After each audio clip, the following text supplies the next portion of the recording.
So we need to see which point lies in the solution set. So what we're going to have to do is we're just going to have to substitute x and y into my equations and see which one for the first one is less than 2 and which one is greater than 5. And I need it to be the true for both of them. So the first one, I'm going to have 6 times 6 plus 2 times 5 is less than 2. So I'm going to have 36 plus 10, which is 46. And 46 is not less than 2. So it can't be A.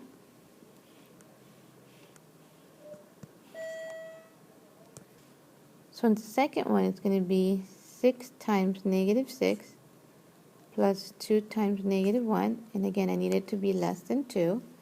So I'm going to have negative 36 minus 2, which is negative 38. And that is less than 2, so that works. So now I need to check the second equation. So I'm going to have 2 times negative 6 plus 8 times negative 1 is greater than 5. So I'm just substituting in it for my x and my y values, the negative 6 and the negative 1. So I'm going to have negative 12 minus 8, and that's negative 20, and that is not greater than 5. So the answer can't be B. So I need to try this third one. So I'm going to have 6 times 4 plus 2 times negative 6. So 24 minus 12, it's 12, and 12 is not less than 2. So by elimination, I know that the answer has to be D. But let's work it out so you guys can see how this works. So we're going to have 6.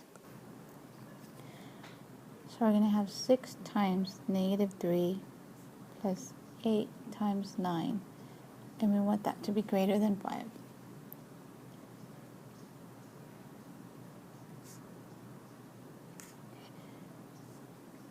So just by looking at negative 18 plus 72, I know that that's going to be greater than 5, so that works. And then you would have to substitute that back into your second equation. Oops. That one should be a 2.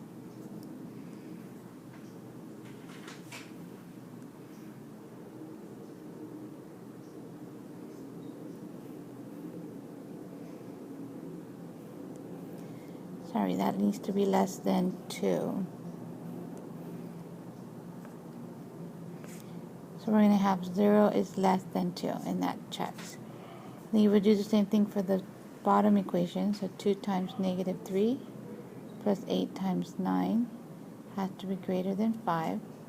So negative 6 plus 72 is going to be greater than 5. So that checks. So that's why the answer is D.